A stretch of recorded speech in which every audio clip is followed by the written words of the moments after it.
দর্শক, স্বাগত জানাচ্ছি আপনাদের ডেইলি সিটিজেন ভয়েসে। দেশ বিদেশে যে যেখান থেকে শুনছেন, আজকে আপনাদের স্বাগত জানাচ্ছি। আজকে আমরা কথা বলবো ভারতের গঙ্গা নদীতে ফারাক্কা বাঁধ যে প্রভাব তৈরি করেছে, আমাদের বাংলাদেশের উপর যে বিরূপ প্রভাব ফেলেছে, আমরা তা নিয়ে কথা বলবো। এই ফারাক্কা বাঁধের প্রভাবে বাংলাদেশের নদী নালা শুকিয়ে মরুভূমি হয়ে যাচ্ছে, পাশাপাশি আমাদের যে জীববৈচিত্র্য সেগুলো ধ্বংস হয়ে যাচ্ছে, মরুময়তার দিকে যাচ্ছে আমাদের দেশ। সে নিয়ে আমরা আজকে কথা বলবো। আজকে এই বিষয়ে কথা বলার জন্য স্টুডিওতে উপস্থিত রয়েছেন আমাদের দুইজন অতিথি। আমার ডান দিকে রয়েছেন আহ, বাংলাদেশ নদী বাঁচাও আন্দোলন রাজশাহীর সভাপতি, বিশিষ্ট গবেষক এবং রাজশাহী বিশ্ববিদ্যালয়ের professor doctor Iftekharul Alam Masud. Sir, আপনাকে স্বাগত জানাচ্ছি ডেইলি সিটিজেন ভয়েসে। ধন্যবাদ। আসসালামু আলাইকুম। আমার বাম দিকে রয়েছেন বিশিষ্ট নদী গবেষক এবং লেখক, বাংলাদেশ নদী বাঁচাও আন্দোলনের কেন্দ্রীয় কমিটির ভাইস প্রেসিডেন্ট মাহবুব সিদ্দিকী। আপনাকে ডেইলি সিটিজেন ভয়েসে স্বাগত জানাচ্ছি। ধন্যবাদ। আসসালামু আলাইকুম। প্রিয় দর্শক, আপনারা জানেন যে ভারতের যে গঙ্গা নদী, সে গঙ্গা নদীতে ফারাক্কা বাঁধ নির্মাণ করা হয়েছে। এই ফারাক্কা বাঁধ নির্মাণের ফলে বাংলাদেশের উপরে যে বিরূপ প্রভাব পড়েছে, এটি নতুন কিছু নয়। এটি আমাদের বলা যায় যে প্রায় 50 বছর ধরেই আমরা এই ফারাক্কার প্রভাবে বাংলাদেশের অনেক ক্ষতির সম্মুখীন হতে হচ্ছে। বিশেষ করে আমাদের যে নদী যোগাযোগ, নদী এবং জীববৈচিত্র্য এবং কৃষি সবগুলোই মানে ধ্বংস হয়ে যাচ্ছে বলা যেতে পারে। বাংলাদেশের যে নদীর প্রবাহ সেগুলো মানে বলা যায় যে প্রবাহহীন হয়ে পড়েছে, স্রোতহীন হয়ে পড়েছে নদীগুলো। যখন নদীতে পানি থাকার কথা প্রচুর পরিমাণ, তখন সেই পানির পরিবর্তে সেখানে ধুধু বালু আমরা দেখতে পাচ্ছি। আপনারা জানেন যে এই মে মাস চলছে, যে 16ই মে ঐতিহাসিক ফারাক্কা দিবস, সেই ফারাক্কা বাঁধকে কেন্দ্র করে অনুষ্ঠিত হয়েছিল। আমরা সে সমস্ত বিষয়ে আজকে আমাদের দুইজন অতিথির কাছ থেকে কথা শুনবো। আপনারা আমাদের সাথে থাকুন। আমি প্রথমেই আসতে চাচ্ছি বিশিষ্ট লেখক, গবেষক মাহবুব সিদ্দিকী ভাইয়ের কাছে। যে আপনি জানেন, আপনি নদী নিয়ে কাজ করছেন, গবেষণা করছেন, যে গঙ্গার উপরে যে ফারাক্কা বাঁধটা নির্মাণ করা হয়েছে, আসলে এই বাঁধ নির্মাণটা সম্পর্কে আপনি একটু বলবেন, এবং আসলে এই বাঁধ নির্মাণের ফলে কি ধরনের প্রভাব বাংলাদেশে পড়ছে, বৈরী প্রভাব পড়ছে বাংলাদেশে, সেটি যদি আপনি একটু দর্শকদের উদ্দেশ্যে বলেন। প্রথমেই বলে রাখি, ধন্যবাদ। প্রথমেই বলে রাখি যে এই ফারাক্কা বাঁধ নির্মাণের পরিকল্পনা কিন্তু বিগত শতাব্দীর 50-এর দশকের থেকে। তো সে সময়ে খুব বিশিষ্ট যারা নদী বিশেষজ্ঞ, বাংলাদেশেরও এবং ভারতেরও, এরা কিন্তু একটা সাজেশন দিয়েছিলেন যে উইলিয়াম উইলকক্স, খুব বিখ্যাত ইঞ্জিনিয়ার, যিনি সুয়েজ ওই আসওয়ান ড্যাম করেছেন মিশরে, তার কিছু সাজেশন ছিল যে ঠিক ফরাক্কা এখন যে জায়গায় বাঁধটা হয়েছে ওখানে নয়, আরো ভাটিতে, মাথা ভাঙা হিসনা মুখ যেটা, ওই জায়গাতে, তাহলে হয়তো কি জলঙ্গি, আর আর একটু ভাটিতে জলঙ্গি থেকে, তো ওখানে হলে সব থেকে ভালো হতো। ওনার পরিকল্পনা সেটা ছিল। তাহলে ভারতীয় পক্ষ তারা যে বলছিল যে ওই ভাগীরথীর ধারাটায় পানি কম ছিল, এবং গঙ্গা দিয়ে যে নৌ চলাচলটা এবং ডায়মন্ড হারবার আন্তর্জাতিক যে সামুদ্রিক বন্দর, সেখানকার গভীরতা কমে আসছে, স্রোত নাই, ইত্যাদি ইত্যাদি। তো এটা কিন্তু এই জলঙ্গি নদীকে যদি ধরা হতো, তাহলে উইলিয়াম উইলকক্সের এই পরিকল্পনাটাই সঠিক ছিল, যুক্তিযুক্ত ছিল। সেটা কিন্তু ভারতীয় কর্তৃপক্ষ মানেননি। তারা একপক্ষীয়ভাবেই তারা নিজেদের মতো করে এটা করেছেন। এ হলো ব্যাপার। তো এটা হওয়ার পরে আমাদের যে অবস্থাটা, ভাটিতে এই অববাহিকায় প্রায় 6 কোটি মানুষ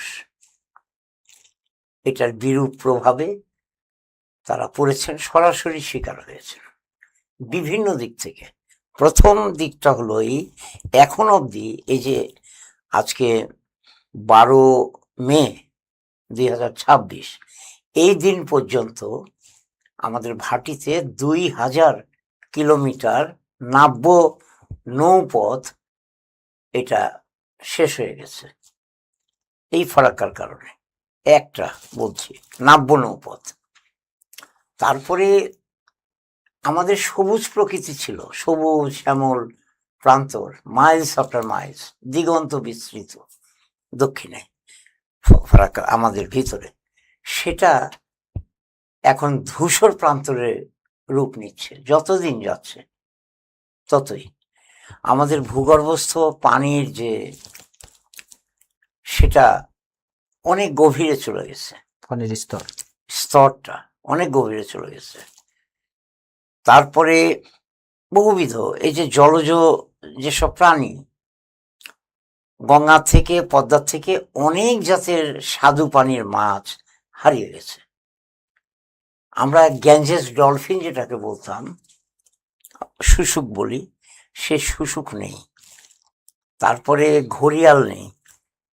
এরকম প্রাণী আরো মানে জলজ মাছ, অনেক জাতের মাছ নাই, বিলুপ্ত হয়ে গেছে এই কারণে। আর ইলিশ মাছের ঝাঁক তো এই রাজশাহীর ভিতর দিয়েই গিয়ে একেবারে ভাগলপুর পর্যন্ত যেত, ভাগলপুর পর্যন্ত যেত। মুর্শিদাবাদের মানুষ, মালদহের মানুষ, জেলেরা ওরা ইলিশ ধরতেন। আমরা আমাদের যৌবনেও এটা দেখেছি। তো এরকম বহুবিধ বলে শেষ করা যাবে না। সব থেকে ক্ষতি হয়েছে সুন্দরবন এবং ভাটিতে। সুন্দরবনের দুটো রেঞ্জ, বুড়িগোয়ালিনী রেঞ্জ এবং খুলনা রেঞ্জের কিছু অংশ, সেখানে জীব বৈচিত্র্যের উপরে একটা বড় প্রভাব ফেলেছে, বিরূপ। সুন্দরী গাছ সে একেবারে খুব বেশি নোনা পানি সহ্য করতে পারে না। উজান থেকে স্বাদু পানি যাবে, গিয়ে নোনা পানির সঙ্গে মিশে একটা বিশেষ একটা ব্যবস্থাপনা তৈরি হয় পানির। সেখানে কিছু গাছ জন্মে, সেখানে কিছু পানিতে কিছু মাছ, এক ধরনের বিভিন্ন, তাদের জন্য এটা বেঁচে থাকার জন্য ভালো, সুবিধাজনক। সেটা নাই। তো এটা ভারসাম্য হারিয়ে গেছে অনেকটাই। তো এরকম বলে শেষ করা যাবে না।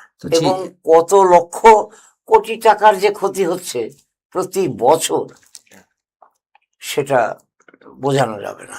তো ঠিক আছে, আবারও আসবো আপনার কাছে। আসলে স্যার, আমরা শুনছিলাম যে ফারাক্কায় যে বাঁধ দেওয়া হয়েছে, আমরা ভাটিতে রয়েছি, তো আমরা শুনছিলাম যে আমাদের এই বাঁধের ফলে মানে কত ধরনের আমাদের ক্ষতি হয়েছে। আমাদের নাব্যতা হারিয়েছি, আমাদের জীববৈচিত্র্য হারিয়েছি, আমাদের সবুজ শ্যামল মানে শস্য, যে আমাদের কৃষি খাত, সেটি ধ্বংস হয়ে গেছে, নৌপথে যে যোগাযোগ সেটি ধ্বংস হয়ে গেছে। তো স্যার, আসলে আমরা শুনেছি যে এটি একটি পরীক্ষামূলকভাবে এই বাঁধ নির্মাণের কথা ছিল। তাহলে সেটি যে শুরু হলো স্যার, এবং তার প্রভাব যে আমাদের উপর পড়ছে, তো বাংলাদেশ এগুলো থেকে বাঁচতে কি ধরনের আসলে পদক্ষেপ নেওয়া উচিত ছিল এবং কি ধরনের পদক্ষেপ এখন নেওয়া উচিত? ধন্যবাদ আপনাকে, সেই সঙ্গে প্রিয় দর্শকবৃন্দ, আসসালামু আলাইকুম। আমরা যথার্থ একটি সময় উপযোগী শুধু নয়, খুবই গুরুত্বপূর্ণ একটি ইস্যু এখানে আমরা আলোচনা করছি আজকে। আমরা মনে করি যে বাংলাদেশ সরকারের যদি অগ্রাধিকার ভিত্তিতে মানে দুটি ইস্যু যদি চিহ্নিত করা যায়, তার ভিতরে এটি। কারণ এটা আজকে বিশেষভাবে উত্তরবঙ্গ এবং সামগ্রিকভাবে গোটা দেশকে আজকে একটা জীব বৈচিত্র্যে একটা মারাত্মক একটা প্রভাব ফেলছে এই গঙ্গা কেন্দ্রিক এই যে ফারাক্কা ইয়ের মাধ্যমে, বাঁধ নির্মাণের মাধ্যমে এই যে ভারতের একতরফা পানি প্রত্যাহার। এবং এই যে ভারত পরীক্ষামূলকভাবে, আপনি যথার্থই বললেন, শেখ মুজিবুর রহমানের শাসনকালে পরীক্ষামূলকভাবে তারা কয়েকদিনের জন্য এই অনুমতিটা চেয়েছিল, কিন্তু এই পরীক্ষামূলক ইয়ে আর শেষ হলো না এখন পর্যন্ত। এখানে উল্লেখ করা যায়, মাহবুব সিদ্দিকী ভাই যথার্থই বলছিলেন যে এটা 50-এর দশকের সূচনা এবং আমরা যখন স্বাধীনতা পূর্ব সময়ে যখন পশ্চিমা শাসক গোষ্ঠী আমাদের শোষণ শাসন করতেন, সেই সময়েও এটা মোটামুটি 62 সাল থেকে এটা রেডি করে চালুর অপেক্ষায় ছিল, কিন্তু অনুমতি পাচ্ছিল না। এখানে ইতিহাস বলে যে এক ধরনের পাল্টা হুমকি ছিল যে এইটা চালু হলে আমরা বিকল্প বাঁধ আমরা নির্মাণ করব এখানে অথবা সিন্ধু নদে। এই ধরনের একটা মানে কি বলবো যে শক্ত পররাষ্ট্র নীতির কারণে ভারত কিন্তু এই একটা মরণ ফাঁদ তারা চালু করতে পারেনি। তো এই যে পরীক্ষামূলকভাবে আমাদের স্বাধীনতার পরে যে চালু হলো এবং এটা কয়েক বছর যাবার পরে আমাদের শহীদ প্রেসিডেন্ট জিয়াউর রহমান যখন আসলেন, তিনি এটা বাধ্য করলেন ভারতকে যে গ্যারান্টি ক্লজ সহ, এবং এই বিষয়টা তিনি জাতিসংঘে উত্থাপন করলেন একটা আন্তর্জাতিকভাবে একটা সমাধানের যে একটা সুষম বন্টন যেন হয়, একটা গ্যারান্টি ক্লজ ছিল। এবং যথার্থই এইটি বেগম জিয়ার প্রথম যে সরকার, তিনিও মানে এই যে সমাধান আপনি যেটা বললেন যে কি করা যায়, যথার্থভাবে তিনিও জাতিসংঘে এটা উত্থাপন করেন 93 সালে, এবং কার্যকর পদক্ষেপ নানা গবেষণা পর্যায়ে ছিল। এই মুহূর্তে আওয়ামী সরকার দ্বিতীয় দফা 96 সালে তারা এসে আবারও এই গোলামের এই চুক্তিটা আরো কয়েক বছরের জন্য তারা, যেটার এই যে শেষ হচ্ছে এখন, আমরা এটা একটা গুরুত্বপূর্ণ সময় আন্তর্জাতিক মহলকে কাজে লাগিয়ে জাতিসংঘের যে নদীর যে আন্তর্জাতিক নদীর যে মানে সনদ আছে, সেই সনদ বাস্তবায়ন আন্তর্জাতিক নদী কমিশনের মাধ্যমে একটা বাংলাদেশ সরকারের যথাযথ চাপ প্রয়োগ করে এই পানির ন্যায্য হিস্সা আদায় করতে হবে। না হলে যে জিনিসটা হচ্ছে, এই যে কথাগুলো চলে আসছে, বাংলাদেশের জীব বৈচিত্র্য, বিশেষ করে উত্তরবঙ্গের জীব বৈচিত্র্য, অর্থনৈতিক ক্ষতির কথা বাদই দিলাম, এই যে নদ নদী শুকিয়ে গেলে সমুদ্রের লবণাক্ত পানি প্রবেশ করে এখানে, এবং লবণাক্ততার ফলে মানে ফসল মাঠের পর মাঠ, মানে অঞ্চলের পর অঞ্চল, এটা মরুকরণ প্রক্রিয়ায় পরিণত হয়ে যেতে পারে। কোনো মানে স্বাভাবিক প্রক্রিয়ায় জীব জন্তু এখানে বাঁচতে পারে না।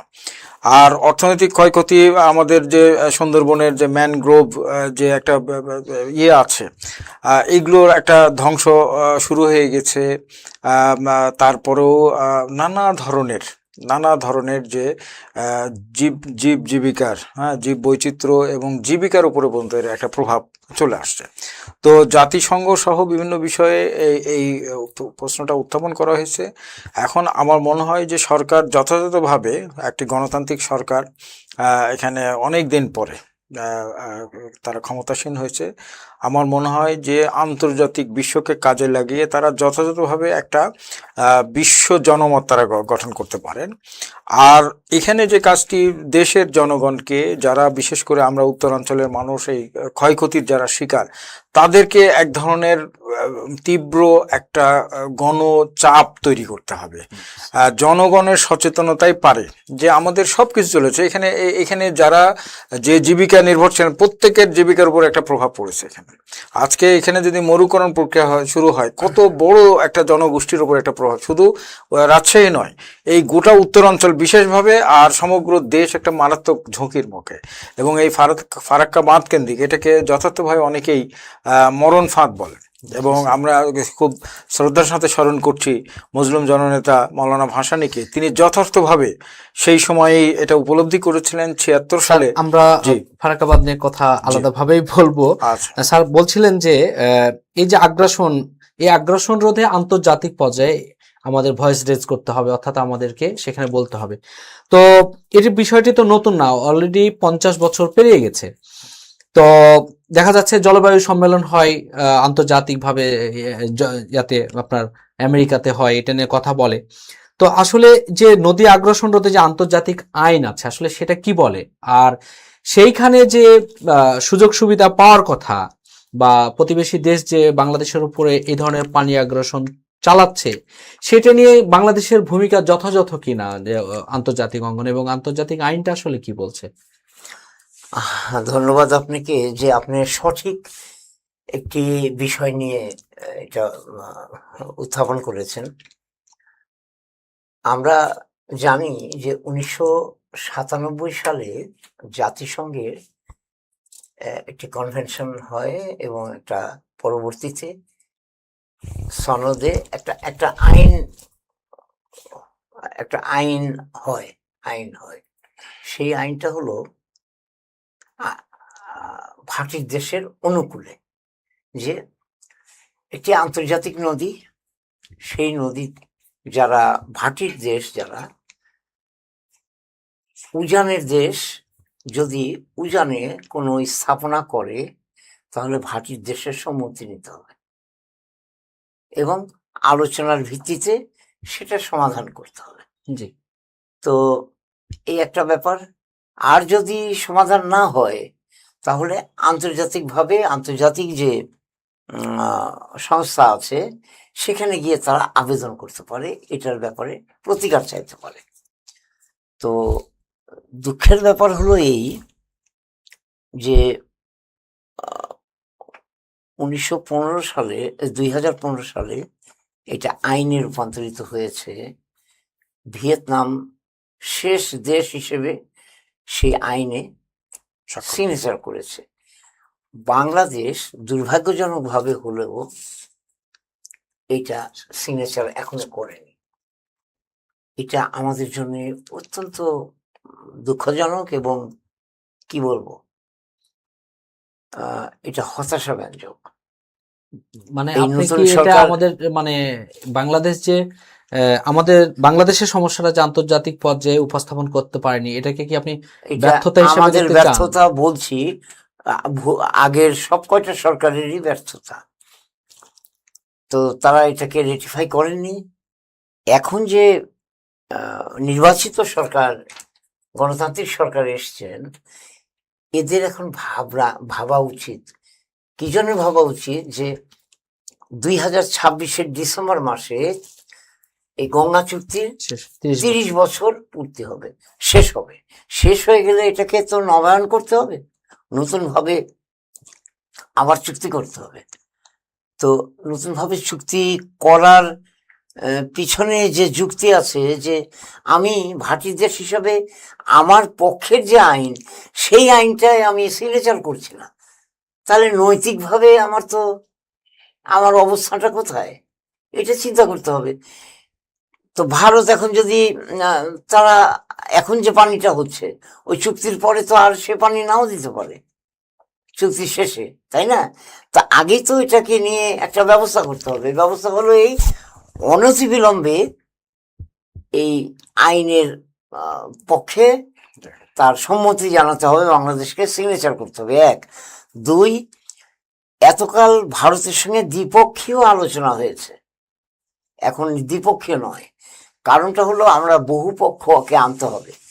গঙ্গা শুধু ভারত এবং বাংলাদেশের নদী নয়, গঙ্গার সঙ্গে সংশ্লিষ্ট আছে নেপাল, গঙ্গার সঙ্গে সংশ্লিষ্ট আছে চীন।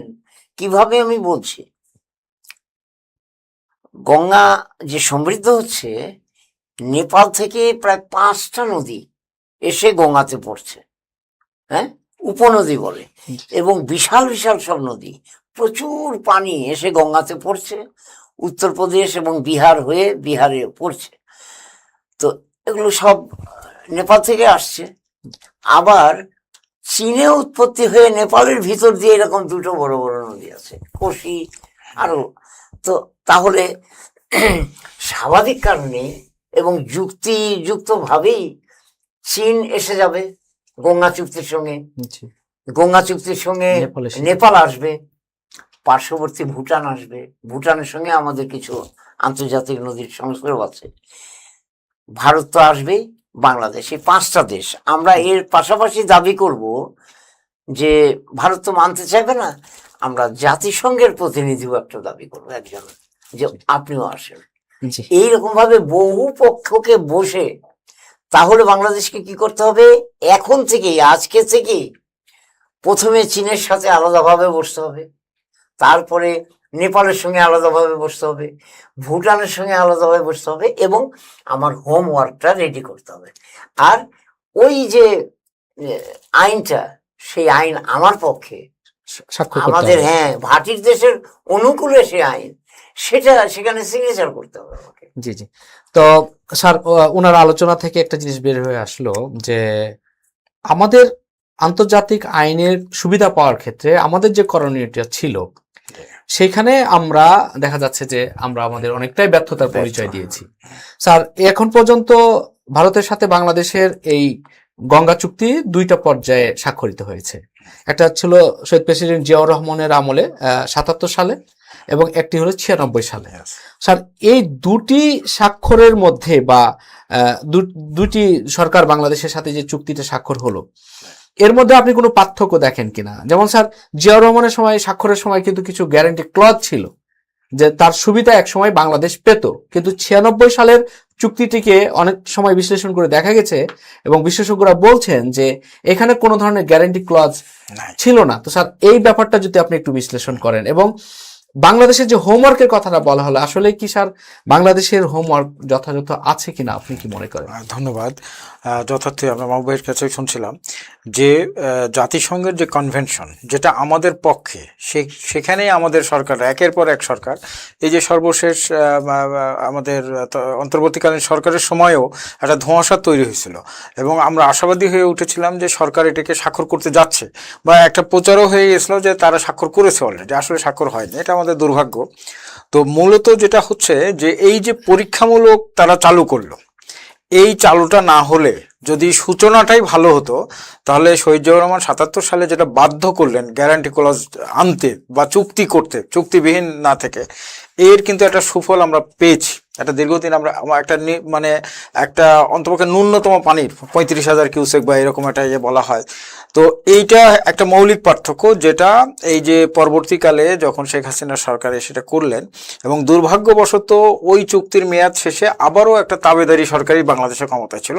তারা 30 বছরের একেবারে যেটাকে গোলামি চুক্তি, যে মৌলিক একটা পার্থক্য ছিল যে গ্যারান্টি ক্লজ, আমাদের একটা ন্যূনতম পানির নিশ্চয়তা। তারপরও ভারত নানা রকম ওখানে ওই চুক্তিতে 77-এ তারা করেছে, এবং ওটা যদি মোটামুটি বাস্তবায়ন হতো, ওই চুক্তির যদি সত্যিকার অর্থে বাস্তবায়ন হতো, তো বাংলাদেশের এই মরুকরণ প্রক্রিয়া এত দ্রুত হতো না।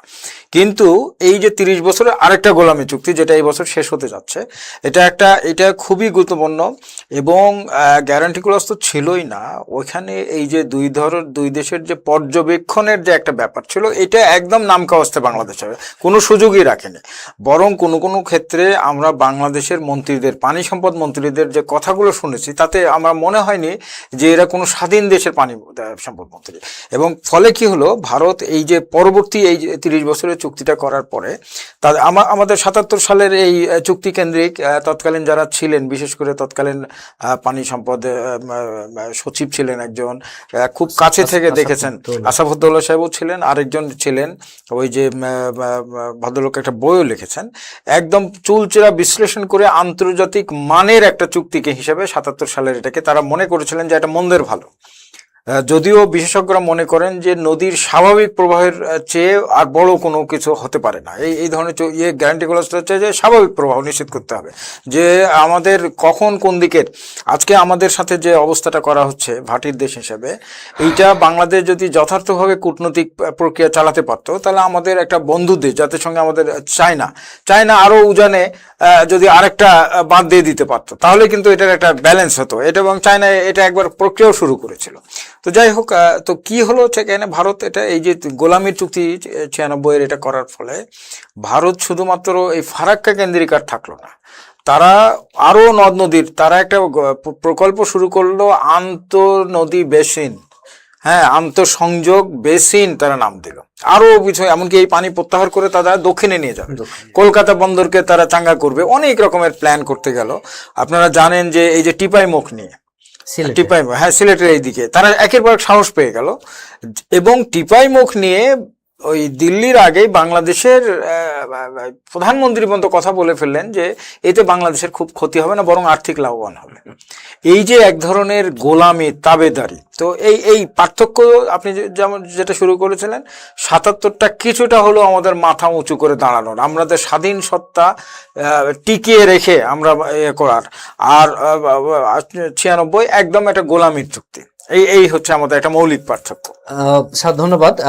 মাহবুব ভাই, যে স্যার বলছিলেন যে 96 চুক্তিটা আসলে এক ধরনের গোলামির চুক্তি, তো আমরাও বিভিন্ন সময়ে দেখেছি গণমাধ্যম কর্মী হিসেবে যে 96 যে চুক্তিটা হলো, যে 36,000 বা 35,000 কিউসেক যে পানি পাওয়ার কথা, সেটাও আসলে মানে চুক্তি তো শেষ হতেই আসলো, সেটা আসলে পেয়েছে কিনা এই আলোচনা আপেক্ষিক, যে কতটুকু পেলাম, আসলে যখন কোনো কিছু পাওয়ার কথা পাবে না, তখনই তো আসলে সেই জায়গাটাতে চিহ্নিত করে সেটা আদায় করার জন্য ভূমিকা রাখার কথা ছিল। তো আসলে আমরা জানি যে 1976 সালে যে 16ই মে ঐতিহাসিক এই মাসে, আমরা বিশেষ করে রাজশাহীর মানুষ, যেহেতু মাওলানা ভাসানী রাজশাহী থেকে 76 সালে 16ই মে এখান থেকে তিনি লং মার্চটা করেছিলেন চাঁপাইনবাবগঞ্জের কানসাট অর্থাৎ লং ফারাক্কা অভিমুখে। তো সেই লং মার্চটা সম্পর্কে আপনার কাছ থেকে তার ঐতিহাসিক একটু দলিল সম্পর্কে জানতে চাই, আপনি সম্ভবত ছিলেন তখন। আর একই সাথে আরেকটা জিনিস আপনার কাছ থেকে জানতে চাই যে সেই আদলে মানে 76 সালের সেই লং মার্চের আদলে বা তার চেয়েও আরো এখন জনসংখ্যা বেড়েছে, আন্তর্জাতিক প্রভাব তৈরি করার জন্য এবং ভারতের উপরে এটার যে অন্যায় করছে তার উপরে প্রভাব তৈরি করার জন্য এরকম ধরনের একটা আন্দোলন হওয়া কতটা যৌক্তিক বা হওয়ার কতটা দাবি রাখে, আপনি যদি একটু বলেন সংক্ষেপে দুটো মিলিয়েই। ধন্যবাদ। আসলে আপনি যেটা বলছেন এটাই হওয়া উচিত ছিল। কিরকম যে 76-এর 16ই মে মুসলিম জননেতা মৌলানা আব্দুল হামিদ খান ভাসানী উনি যে ফারাক্কা লং মার্চের আহ্বান করলেন গোটা দেশের মানুষের কাছে, তখন দল মত নির্বিশেষে সবাই কিন্তু সামিল হয়েছিলেন। এবং এই মাদ্রাসা মাঠে সকালবেলা 16ই মে সকালবেলা বিশাল একটা জনসমুদ্র হয়েছিল এবং সেই সময়কার সরকার সেটা সহযোগিতা করেছিল। বিভিন্ন জায়গা থেকে ট্রেন, স্পেশাল ট্রেনের ব্যবস্থা হয়েছিল। হাজার হাজার মানুষ রাজশাহীতে এসেছিল। আমার সৌভাগ্য হয়েছিল, আমি তখন তরুণ, চাকরিতে ছিলাম, 4 দিনের ছুটি নিয়ে 3 দিন কি 4 দিনের ছুটি নিয়ে এসেছিলাম। তো সেসব স্মৃতি আছে, এখনো মনে আছে। তো মৌলানা সাহেব একটা সংক্ষিপ্ত ভাষণ দিলেন। ভাষণ দিয়ে উনি তো তখন বয়স 96, সেই বছরেই উনি আমাদের ছেড়ে চলে গেছেন 76-এই। এই লং মার্চের কয়েক মাসের মধ্যেই মারা গেছেন। তো যাই হোক, উনি রিক্সায় উঠলেন আর লক্ষ লক্ষ জনতা তার পিছে পিছে রওনা হলাম। এই কিছু দূর যাওয়ার পর প্রেমতলির আগেই বৃষ্টি আসলো ভীষণ। তখন তো সোজা এই এখন যে চাঁপাইনবাবগঞ্জ যাচ্ছি আমরা হাইওয়ে ধরে সোজা, তাই না, ওটা একটু উত্তর পশ্চিমে একটা বাঁক নিয়ে প্রেমতলি ওই দিক দিয়ে রাস্তা ছিল, ওই দিক দিয়েই গেছি আমরা। গিয়ে চাঁপাইনবাবগঞ্জ অব্দি পৌঁছানোর পর বিকাল হয়ে গেছে। তো তখন মহানন্দার উপরে কিন্তু এখন যে ব্রিজ বড় ওটা হয়নি। মানুষ এই নৌকা সাজিয়ে নৌ সেতু তৈরি করে হেঁটে ওর উপর দিয়ে পার হয়ে চলে গেল ওপারে। মৌলানা সাহেব অবস্থান করলেন চাঁপাইনবাবগঞ্জ শহরে। একজন অ্যাডভোকেট সাহেব, উনি হয়তো ওই যে সংগঠক ছিলেন, হয়তো ন্যাপ ওই পার্টির একজন নেতা ছিলেন, ওনার বাড়িতে উনি অবস্থান করলেন। পরের দিন সকালবেলা উনি চলে গেলেন। তা আমি চাঁপাইনবাবগঞ্জ পর্যন্তই গেছি, আবার ফিরে চলে আসছি। এখানে অনেক আমার বন্ধুরা আছেন। এটা কেমন প্রভাব তৈরি করেছিল সে সময়? বিশাল। এবং এটা করার ফলে এটা একটা প্রতীকী ছিল যে আমরা ফারাক্কা অভিমুখে যাচ্ছি। তো ফারাক্কার কাছাকাছি কানসাট একটা প্রতীকী। এটা আন্তর্জাতিক পর্যায়ে এই যে বিশাল পদযাত্রা লং মার্চ আন্তর্জাতিক পর্যায়ে চলে গেল, আন্তর্জাতিক সমাজকে জানানো হলো বিভিন্ন মাধ্যমে, লেখনের মাধ্যমে, ভিডিও করে, ছবি দিয়ে, এই বিভিন্নভাবে জাতিসংঘের কাছে উপস্থাপন করা হলো। এবং ছোট ছোট শর্ট ফিল্ম তৈরি হলো যে এর প্রভাবে, ফারাক্কার প্রভাবে আমাদের কিরকম বিরূপ একটা বিপর্যয়কর অবস্থায় আমরা আস্তে আস্তে যাচ্ছি। বিভিন্ন দিকে নদী ভিত্তিক যে পেশা আমাদের, গঙ্গা ভিত্তিক, পদ্মা ভিত্তিক যে পেশা, বিভিন্ন পেশা আছে, সেই পেশাজীবীদের যে মহাবিপর্যয়কর অবস্থায় গেছে, এইসব জিনিসও আমরা তুলে ধরলাম। ভারত কি আসলে এই লং মার্চের প্রভাবে কি ভারতের কোনো টনক নড়েছিল? টনক তো সেটাই বলছি, এটা আন্তর্জাতিক মহলে যখন গেল আর তখন চাপ সৃষ্টি হলো এটা একটা চারিদিক থেকে সত্য জিনিসটা আমরা পৃথিবীর সমাজের কাছে উপস্থাপন করলাম। তো এখন আমরা এটা করতে পারতাম, কিন্তু আমাদের দুর্ভাগ্য হলো যে বিগত বিশেষ কিছু সরকার 96 থেকে 2001 কিন্তু এসে বেগম জিয়া উনি এই 97-এর চুক্তিটা কে আমরা রেটিফাই করব কিনা, 96 চুক্তি, 96-এর চুক্তি রেটিফাই করব কিনা, 97-এর যে কনভেনশনটা জি, ওখানে সিগনেচার করবো কিনা, এই জন্যে 17 সদস্য বিশিষ্ট একটা কমিটি করে দিয়েছিলেন। সেই কমিটি দুর্ভাগ্যজনকভাবে তারা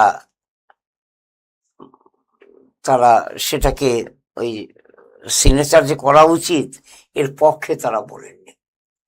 এখন তাদের অনেকেই বেঁচে আছেন এবং সেই কমিটিতে বিগত অন্তর্বর্তীকালীন সরকারের 2 জন সদস্য ছিলেন। একজন হলো সৈয়দা রেজওয়ানা যদ্দূর জানি, আর একজন হলেন আসিফ নজরুল সাহেব। তো আসিফ নজরুল সাহেব তো ছিলেনই, সৈয়দ রেজওয়ানা ছিলেন কিনা বলতে পারি না, অনেকে বলছেন উনিও মেম্বারে ছিলেন। আইনুন্নেসাতের নামও শোনা যায়, আইনের সাথে নামও শোনা যায়। তো আরো অনেকেই আছে। এখন আমাদের উচিত হবে কারা কারা ওই কমিটিতে ছিলেন তাদেরকে আলাদা আলাদা ভাবে জিজ্ঞাসা করা দরকার যে আপনারা করলেনটা কি। আপনারা তো পরিবেশবিদ, এক একজন নদী বিশেষজ্ঞ।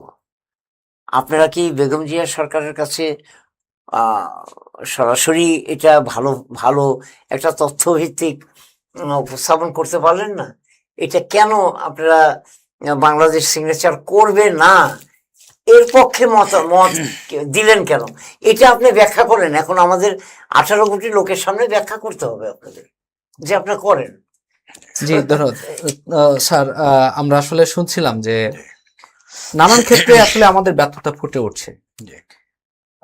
একদিকে আমাদের উপরে চাপিয়ে দেওয়া হয়েছে একটি আগ্রাসন, আর সেই আগ্রাসনটি আমরা বলা যায় যে অনেকটা বিভিন্ন কারণে, ঠিক কারণটা বোঝা যাচ্ছে না, তবে বিভিন্ন কারণে আমরা এটা মেনে নিয়েছি। তো স্যার চুক্তি তো প্রায় শেষ। তো স্যার আপনারা নদী নিয়ে কাজ করেন, তো বাংলাদেশ সরকারের কি স্যার কোনো ধরনের এমন সদিচ্ছা পাচ্ছেন যে বা স্টাডি পাচ্ছেন বা তাদের গবেষণা পাচ্ছেন যে চুক্তি শেষ 30 বছরের, এটা দীর্ঘ সময় 3 দশক চুক্তি যে শেষ হতে আসছে, তো এই চুক্তি শেষে কি হবে, কি হতে যাচ্ছে, আমাদের কি ধরনের পদক্ষেপ নেওয়া দরকার, এ ধরনের কোনো বিষয় কি স্যার আপনারা পাচ্ছেন? আর আসলে আপনারা তো নদী নিয়ে কাজ করেন, সেক্ষেত্রে আপনারা কি মনে করেন যে এই চুক্তি শেষে আসলে কি ধরনের পদক্ষেপ হওয়া উচিত বা দরকার আমাদের? ধন্যবাদ। মানে আপনার প্রশ্নের সূত্র ধরে বলি যে খুব দুর্ভাগ্য আমাদের বলতে হবে যে আমাদের ব্যর্থতার মানে আন্তর্জাতিক পরিমণ্ডলে আমাদের বিভিন্ন ইস্যু চাপা পড়ে যায় এই কারণে যে আমরা জাতিগতভাবে জাতীয় ইস্যুতে আমরা একমত হতে পারি না। এটা আমাদের একটা খুব বড় একটা আমাদের আশেপাশের দেশগুলো কিন্তু তাদের ইস্যুতে তারা তাদের সব দল মত, তা আমরা এটাতেও একমত হতে পারি না। এই তার মধ্যে এটা নদী ইস্যু একটা।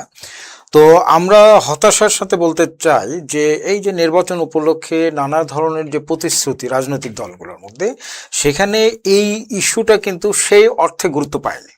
এই ইস্যু কেন্দ্রিক যে সুস্পষ্ট বক্তব্য সেটা কোনো দলের কাছে পাওয়া যায়নি। কিন্তু একটা দীর্ঘ গণতান্ত্রিক ঐতিহ্যবাহী একটা দল গণতান্ত্রিক উপায়ে তারা ক্ষমতায় আসছে, আমরা আশাবাদী হতে চাই। এবং যেটি বারবার আমাদের আসছে যে শহীদ জিয়াউর রহমান বিএনপির প্রতিষ্ঠাতা, তিনি এটা আন্তর্জাতিক বিশ্বে নিয়ে গেছেন। বেগম জিয়া 93 সালে জাতিসংঘে এটা উত্থাপন করেছেন এবং এটা যখন উত্থাপিত হয় আন্তর্জাতিক চাপে ভারত কিন্তু কিছুটা আমাদের মানে পক্ষে কথা বলার চেষ্টা করে। তো যথার্থভাবে 2001-এর পরে বেগম জিয়ার সরকার এটা নিয়ে কিন্তু একটা বিশেষজ্ঞ টিম করে দিয়েছেন। তিনি কিন্তু এটা করেছেন যে তারা এই কনভেনশনে স্বাক্ষর যদি, এটা আমাদের পক্ষের একটা কনভেনশন। এবং এটা একটা আমি খুব মানে আরেকটা আফসোসের এখানে বিষয় যে বাংলাদেশের নদী বিশেষজ্ঞগণ, বাংলাদেশের বিজ্ঞানীরা জাতিসংঘ নদী কমিশনে কাজ করেছে এবং তারা আমাদের আশেপাশেরই বিভিন্ন এরকম নদী কেন্দ্রিক আন্তর্দেশীয় আন্তর্জাতিক সমস্যা তারা সমাধান করেছেন। আমাদের একজন পানি বিজ্ঞানী SI খান, তিনি এই যে কম্বোডিয়া ভিয়েতনামের মধ্যে উপত্যকার সমাধানে যে আন্তর্জাতিক নদী কমিটি তার সদস্য ছিলেন তিনি মেকং, এটা, হ্যাঁ, মেকং, মেকং, তিনি এটা সমাধান করেছেন। তিনি উত্তর এবং দক্ষিণ কোরিয়ার মধ্যে নদীর সমস্যা কেন্দ্রিক একটা কমিশনের তিনি সদস্য, তার মতামত সেখানে গৃহীত হয়েছে। অথচ এই ধরনের একটা বিশেষজ্ঞ থাকা সত্ত্বেও আমরা তাদেরকে মূল্যায়িত করি না যথার্থভাবে। তো আমি মনে করি এই বিশেষজ্ঞদের যে তাদের রিপোর্ট কেন হয়নি, এটা বর্তমান সরকার এটা একটা মাহবুব ভাই যথার্থই বলেছেন, কিন্তু এটাকে অবিলম্বে এইটাকে স্বাক্ষরিত হওয়া উচিত এবং এটার পক্ষে একটা গণমত এটা তৈরি করার দায়িত্ব সরকারের এবং আন্তর্জাতিক বিশ্বকে সাথে নিয়ে জাতিসংঘের নদী কমিশনকে নিয়ে মাহবুব ভাই এর আগে যথার্থই বললেন, শুধু ভারত নয়, আমাদের নদীর কানেকশন যাদের যাদের সাথে এই 4-5টা দেশ মিলে অবিলম্বে বাংলাদেশ থেকেই যে উদ্যোগ নিয়ে ইতিপূর্বে সাকসেস হয়েছে তার প্রমাণ হলো আমরাই সার্কের কিন্তু উদ্যোক্তা ছিলাম। আমাদের শহীদ জিয়াউর রহমান এটা করেছেন, পরবর্তীকালে বাস্তবায়ন হয়েছেন, যদিও সার্কে আজকে একটা দেশের মাতব্বরি কারণে মুখ থুবড়ে পড়েছে। আমরা মনে করি এই উদ্যোগটা হতে হবে এই দেশগুলোকে সাথে নিয়ে অবিলম্বে এই নদী সমস্যার, আন্তর্জাতিক নদীগুলো ভারতের সাথে আমাদের এই শতাধিক নদীর এই যে কানেকশন, 219 হ্যাঁ, তো এইগুলোর সাথে আমাদের একটা আন্তর্জাতিক বিশ্বের সাথে তাল মিলিয়ে অবিলম্বে একটা সমাধান করতে হবে এবং সমাধানের আগে নদী কমিশনে আন্তর্জাতিক যে নদী কনভেনশন সেখানে বাংলাদেশকে স্বাক্ষর করতে হবে। আমরা মনে করি সরকার, আমরা যথার্থভাবে আমরা মনে করি এই গোলামী চুক্তির যে অবসান হতে যাচ্ছে এটা একটা সুযোগ। এই গোলামী চুক্তির নবায়ন তো নয়, বরং এটা সমাধানের বাস্তব একটা মানে রূপরেখা সরকার অবিলম্বে ঘোষণা করবেন। এবং আমরা নদী নিয়ে যারা কাজ করছি বিভিন্ন সংগঠন ইতিমধ্যেই তারা দাবি উঠাচ্ছেন এবং সম্মিলিতভাবে এই নদী কেন্দ্রিক সংগঠনগুলো সরকারের কাছে একদম সুস্পষ্ট কিছু পরিকল্পনার কথা জানতে চাইবে এবং আমাদেরও চিন্তা ভাবনাগুলো সরকারের সাথে আমরা শেয়ার করার জন্য আমরা উদ্যোগ নিচ্ছি। ধন্যবাদ। স্যারের কথাই একটা সংখ্যার বিষয় উঠে আসছিল, আমারও প্রশ্ন ছিল যে আসলে আমাদের বাংলাদেশের সাথে আন্তর্জাতিক নদীর আসলে সংখ্যা, বিশেষ করে ভারতের সাথে এই সংখ্যাটাও কিন্তু একটা গুরুত্বপূর্ণ বিষয়। কারণ দেখা যাচ্ছে যে কিছু সুবিধাভোগী মানুষ বা কি বলবো, এটাকে কোন ভাষায় বললে এটা হবে, যে সংখ্যার দিক থেকে যে ভারতের সাথে আমাদের যে নদীর সংখ্যা সেটিকে কমে নিয়ে আসছে। কারণ যদি পরিসংখ্যানগতভাবে পেপারসে চলে আসে তাহলে সেই জায়গাগুলো কমে যদি যায়, আমাদের সঠিক যদি আমাদের পরিসংখ্যান না থাকে তো তাহলে আমরা কিন্তু বঞ্চিত হব বা বাংলাদেশ বঞ্চিত হবে। তো সেক্ষেত্রে আপনি যেহেতু নদীর পথে হাঁটা মানুষ, গবেষক হিসেবে আপনার মতে এর সংখ্যাটা আসলে সঠিক সংখ্যাটা কত, এইটি একটা বিষয় আপনার কাছ থেকে। 1972 সালে ওই যৌথ নদী কমিশন গঠিত হয়েছিল, ভারতের সঙ্গে বাংলাদেশ, বাংলাদেশের সঙ্গে ভারত, বাংলাদেশের সঙ্গে মিয়ানমার, 1972-এ। সেই সময়ে বাংলাদেশ এবং ভারতের মধ্যে কয়টা নদী, মানে ভারত থেকে কয়টা নদী বাংলাদেশে এসছে, বাংলাদেশ থেকে ভারতে কয়টা নদী গেছে, হ্যাঁ, এই অভিন্ন নদী, এই অভিন্ন নদীর সংখ্যাটা সেই সময় খুব তাড়াহুড়ো করে দিয়েছিল, 54টা বলা হয়। 54টা বলা হয়। তো এখন আমরা সরেজমিন আমরা দেখছি এই 54টার মধ্যে 2টো নদী কিন্তু আমাদের নদী, খুব ইম্পর্টেন্ট, আমাদের তৈরি হয়ে আমাদের মাঝে আমাদেরই নদী, 2টা নদী। একটা হলো হবিগঞ্জের সুতাং নদী, এটা আমাদের হবিগঞ্জের আহমদাবাদ পাহাড় আছে, ওই জায়গায় উৎপন্ন হয়ে আমাদের ভিতরে কালনী নদীতে পড়েছে, আমাদের নদী, এটা অভিন্ন নদী হিসেবে ধরেছে, এটা বাদ যাবে। আচ্ছা, আর একটা আছে ঘোড়ামারায়, পঞ্চগড়ে। তো যখন তারা এই তালিকাভুক্ত হয়েছিল সে সময় এটা ভারতের মধ্যেই ছিল, কিন্তু এই বিগত সরকারের আমলে ছিটমহল একটা সমঝোতা চুক্তি হয়েছিল, সেই সমঝোতা চুক্তির কারণে ওই ঘোড়ামারা, যে জায়গা থেকে ঘোড়ামারার উৎপত্তি, ওটা বাংলাদেশের মধ্যে পড়ে গেছে, হ্যাঁ, তাহলে ওটা এখন আমাদের নদী। তাহলে এই 54টা ওদের তালিকাভুক্ত সরকারিভাবে, এখন 54 হবে না, ভারতের সঙ্গে 52 হবে। 52টা ধরলাম, সব মিলিয়ে এ পর্যন্ত আমি অন্তত গত 20 বছর 25 বছর সরেজমিনে বাংলাদেশের বিভিন্ন সীমান্তে ঘুরেছি, ছবি নিয়েছি, ভিডিও করেছি, সীমান্তের লোকজনের সঙ্গে কথা বলেছি, নদী দেখেছি, কুলু কুলু বেগে নদী আসছে, স্রোত, এরকম 217টা এ পর্যন্ত, ওই 52টা সহ।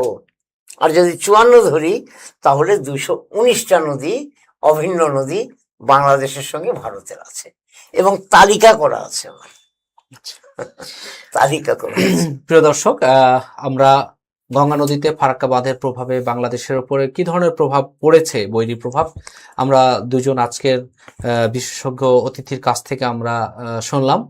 আমাদের কাছে যেটি মনে হলো যে এই ফারাক্কা বাঁধের প্রভাবে বাংলাদেশের প্রায় 50টির কাছাকাছি নদী মানে শুকিয়ে মরুকরণের দিকে যাচ্ছে। এটির প্রভাবে জীববৈচিত্র্য যেমন ধ্বংস হয়েছে, আমাদের একটি গবেষণাতে উঠে এসেছে যে প্রায় 98 প্রকৃতির মাছ ছিল, সেটি কমে এখন 50-এর নিচে চলে এসেছে। এবং পদ্মা নদীতে বাংলাদেশের অংশে যে বড় বড় একসময় মাছ পাওয়া যেত, জেলেদের বক্তব্য মতে সেই মাছ এখন পাওয়া যায় না। এবং বাংলাদেশের জন্য আসন্ন সংকেত সেটি হচ্ছে যে এই মিঠা পানির প্রবাহ যে সমুদ্রে গিয়ে মিশে লোনা পানির সাথে সেখানে যে একটা ব্লকিশ ওয়াটার যে তৈরি হয় সুন্দরবন আমাদের ম্যানগ্রোভকে রক্ষা করার জন্য, সেটি অত্যন্ত হুমকির মুখে। তো 76 সালে মাওলানা ভাসানী 16ই মে যে লং মার্চ করেছিলেন রাজশাহী থেকে, তার প্রভাব গোটা বিশ্বে পড়েছিল, ভারত সহ গোটা বিশ্বে পড়েছিল। তো 30 বছর 96 থেকে যে চুক্তিটি হয়েছে, আমাদের 30 বছর পূর্ণ হয়ে যাচ্ছে এই মাসের এবছরের ডিসেম্বরের দিকে। তো সেক্ষেত্রে এখন ছোট ছোট আন্দোলন অনেকটা হয়েছে সচেতনতা তৈরির জন্য। তো এখন যদি বাংলাদেশে এ ধরনের সেই 76 মতো যদি একটি বড় আন্দোলন করা যায়, তাহলে তার একটি প্রভাব গোটা বিশ্বে পড়তে পারে। এবং একই সাথে বাংলাদেশের যারা নদী নিয়ে আন্দোলন করেন এবং নদী বিশেষজ্ঞ রয়েছেন, বর্তমান সরকারের কাছে একটি আবেদন আসছে যেন এই সমস্ত স্টেক হোল্ডারদেরকে, নদী বিশেষজ্ঞদেরকে নিয়ে একসাথে বসে যেন তাদের কাছ থেকে সুপারিশ নেওয়া হয় এবং তার যথাযথ পদক্ষেপ গ্রহণ করা হয়। প্রিয় দর্শক, এতক্ষণ ছিলেন ডেইলি সিটিজেন ভয়েসের সাথে, এর জন্য আপনাদেরকে ধন্যবাদ জানাচ্ছি। আমাদের সাথে থাকুন, আমাদের চ্যানেলটি সাবস্ক্রাইব